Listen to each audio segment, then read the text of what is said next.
Happy New Year! I'm Sarah Shoy with the Gellman team, and this month on In the Kitchen with Sarah, I thought I'd make an easy appetizer recipe knowing that we're coming into some NYE parties, something that you can just kind of whip together in about 15 minutes and bring with you.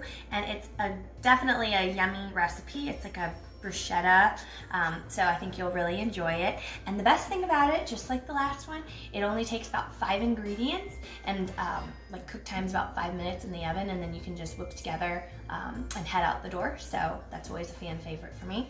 So we'll focus on our ingredients really quick. You could always make the crostinis yourself if you have extra time. I, on the other hand, go to Dierberg's and grab them already made, which is super easy, and these are delicious. They actually are like lightly buttered and ready to go, basically. And then gotta love your little cherry tomatoes. These are super easy, and just all you need is one kit and you'll be good to go. And then again, pesto already made in the sauce aisle. I had to look for it at Dierberg's, so you can just grab that and it's delicious and you don't have to do anything really. And then you like olive oil because you just brush it over the crostinis, and then bacon, and you just make a few strips of bacon in the oven. And actually that's my little tip if you don't know about it already, that the best crispiest bacon is when you preheat it at 400, put it in a pan with aluminum foil so that it doesn't get all nasty, and put it in the oven for about 10 minutes or so, and when you pull it out it's ready to go, and it's so much less of a mess. So if you're on the go but you love bacon, there's your tip of the day. So anyway, we've already done cooked bacon like I said. We're cutting up the tomatoes, and I just like quarter them, and then basically all you do is take all of the ingredients, so the pesto, the cut tomatoes, and the bacon, and then you sprinkle in some Parmesan cheese just for taste into a bowl, and then just mix it together. And then you'll take your crostinis I told you about, and I just actually, to show you, I just drizzle them with olive oil like this. And I mean, it's gonna get messy, but you could also probably take like a brush and just brush it on if you wanted to.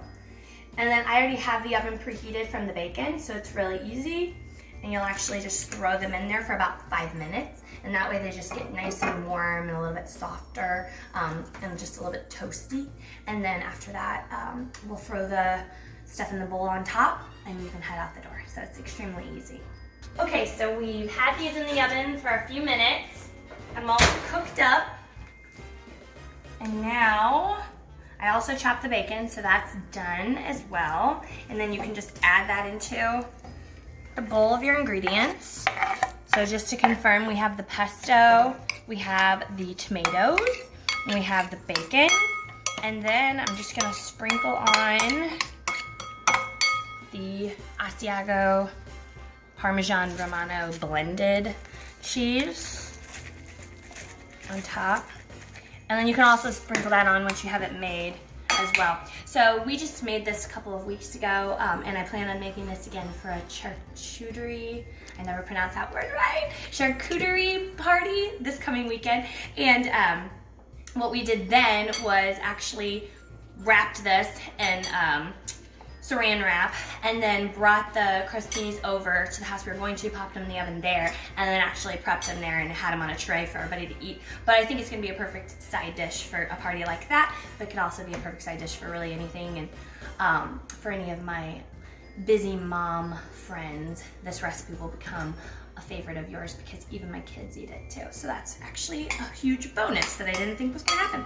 So once you're ready to go, you can even chill this, like I said, for a minute if you need to.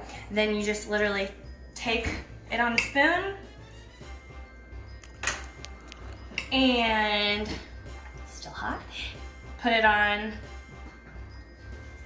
the bread, and then you can sprinkle a little cheese on top if you want to, make it extra pretty.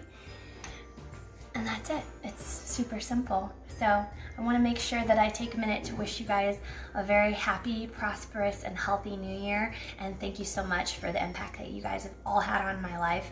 And I wish you the best. So cheers to 2020.